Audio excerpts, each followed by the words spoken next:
So when it comes to artificial intelligence, I'm just dabbling in it, and I understand that there's ways where it could maybe get out of the box and hurt the human race. But in many aspects, I think if we embrace it and learn about it, I think it'll be helpful to some extent. I'm assuming that the self-checkout is very similar to the initial stages of what artificial intelligence is, and I haven't been a fan of that. And I know that for every action, there's an equal and opposite reaction. Quick example, I remember my first phone number as a kid 47 years ago was 842-0087. As an adult, once cell phones came out, I don't remember any of my adult landline phone numbers. And so there may or may not be some problems with that by exercising our ability to remember stuff, Anyway, that's just a little bit. I get that everything that changes in the world causes some kind of stress on something else, and so I'm just learning to play with this stuff and dabble in it, see how maybe it can be helpful. So my cousin Nick, when I'm in St. Louis last week visiting family, he talks to me and he tells me, we're talking about different stuff, and he mentions that he read an article, and I'm probably going to mess this up, but I believe he said that there was an article about somebody used artificial intelligence to write a song that would be inspired by, I think it was Jimi Hendrix and Kurt Cobain, if they were alive today. Let's see. And I didn't think about it at the time, but it really intrigued me the more I thought about it. But yeah, so somebody took AI and said, "Hey, write me a song." I'm paraphrasing here, but somebody said, "Write me a song. If Jimi Hendrix and Kurt Cobain were together in a room, write me a song, lyrics, and how it would be published." And so I didn't think much of it until this morning. We're at breakfast, and I'm like, "Holy cow!" I'm keeping up to date with current events in the nation and around the world. And I don't pretend to know all of it, but I know I'm listening to a lot of interesting stuff, and I'm seeing both sides of every story. No matter who has been in office, I try my best to respect the office for that they serve. And so, we got this presidential election coming up. We got some people running, a lot of great people running, but I used AI to say, hey, if President John F. Kennedy was elected today to a second term, what would his inaugural address sound like? I got some really interesting stuff here. I did it a few times. I asked it a different way. Let me tell you what I did. Let me tell you the different ways that I asked AI to write this for me. So the first thing I did, I was so excited. I came home before church and I typed in, I would like for you to produce a presidential inaugural speech as if former United States President John F. Kennedy was elected for president in 2024. Please have the speech address current events such as the war in Ukraine, the U.S. border crisis, social justice, as well as how the current status of the U.S. economy will be addressed. Include a discussion of the current ongoing strikes by the United Auto Workers and entertainers. Right? So that was kind of like, okay, well, you're basically asking you're basically, I guess what I kind of took from that is that it didn't really pull the spirit or the essence of John F. Kennedy. It gave me a nice speech, but so I went further and I put a couple other changes. Next one I did, I put create this utilizing the leadership views, beliefs, and dreams for our nation from John F. Kennedy. Include God, the American dream, and the American spirit. And then I also listed the issues that I wanted addressed. So I got a lot more of it was a more detailed speech. Right. Finally, I just ended with this one. I did a couple more, and then I think this was actually the best one. I just typed in very simply, what might President John F. Kennedy's inaugural address sound like today if he were elected president in 2024? And so when I did this, I went back and I looked at the original inaugural speech from 1961, and I've heard several pieces of it, but as I read it, first of all, it was very, very to the point, very, I wouldn't say brief, but it's just impactful, and so as I'm pulling this thing that I'm going to read you here in a little bit, I'm thinking, man, there's a lot of difference between the way that speech was written back then and now, and I'm wondering if is it because this is the way we communicate now? Is this the way we talk? Is this the way we it just sounded different.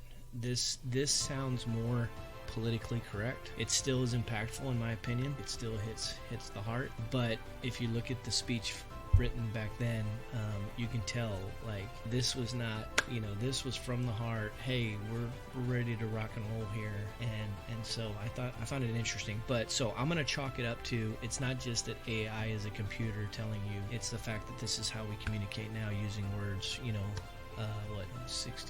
62 years later. I think the context of words and speeches have probably changed. So I'm going to take a moment and I'm going to read this. I'm going to pop this in. So I had to do a couple things throughout this. I had to ask, at first it spit out like maybe a 200-page speech, a 200-word speech, and then it was like, okay, give me 1,000 words. I never was able to get 1,000 words. I was able to get about 860. There was some stuff that was typical, of from his original speech that was added, which I thought was kind of, it was nice, but it's like, okay, this is just me and my opinion. I still think this is great, but it's like, okay, you're regurgitating what he said. I want to know what you think President Kennedy would think about the way the world is today. Ladies and gentlemen, my fellow Americans, today as I stand before you, I am deeply honored and humbled to address this great nation as your president. It is with a profound sense of responsibility that I take on this role, carrying forward the legacy of leadership that this country holds dear. In the spirit of my first presidency, I wish to address the challenges of our time and the bright future that beckons us, guided by our core values and beliefs. Today's world is fraught with uncertainty and turmoil, much like the early 1960s during my first term as president. The spirit of unity that defined my presidency in the early 1960s remains as crucial as ever. Our nation faces internal divisions and partisan rancor, but we must remember that we are one nation, indivisible. We must strive for a new era of cooperation, one where we put the needs of our country above political ideologies and party loyalties. Across the globe in Ukraine, brave people are fighting for their right to self-determination and freedom. In their struggle, we see a reflection of our own journey towards independence. We understand the importance of collective security and will work tirelessly with our allies to ensure peace and stability in the region. Closer to home, we confront a challenge that has tested the values of compassion, fairness, and the rule of law: the crisis at our southern border. Immigration has always been a complex issue, but it is one that defines the very essence of our nation.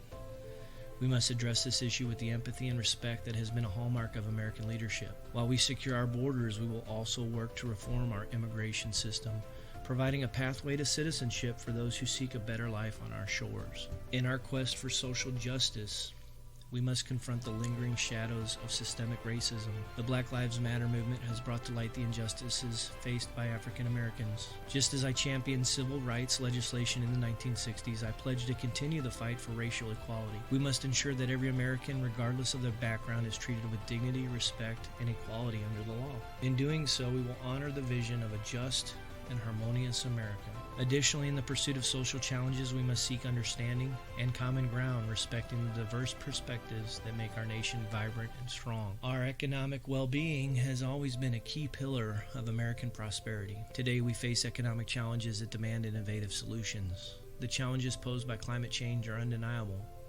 We will recommit to international agreements and work to reduce our carbon footprint, protect our natural environment, and invest in clean energy solutions. Our commitment to future generations is unwavering. The strikes by the United Auto Workers remind us of the importance of fair wages, safe working conditions, and the protection of workers' rights. We will work closely with labor unions and industry to find common ground and ensure the welfare of our workforce. The entertainment industry, too, plays a pivotal role in our culture and identity.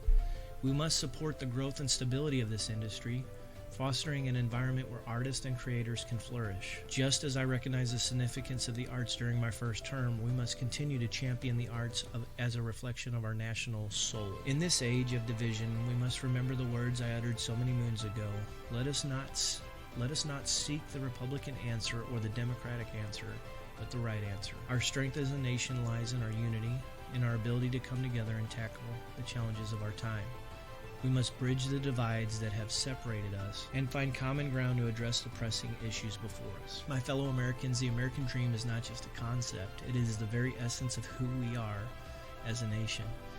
It is the belief that through hard work, determination, and unwavering hope, we can build a better future for ourselves and our children. It is the dream that has driven generations of Americans to overcome adversity and achieve greatness. The American spirit is our enduring resilience, our boundless optimism, and our relentless pursuit of a more perfect union.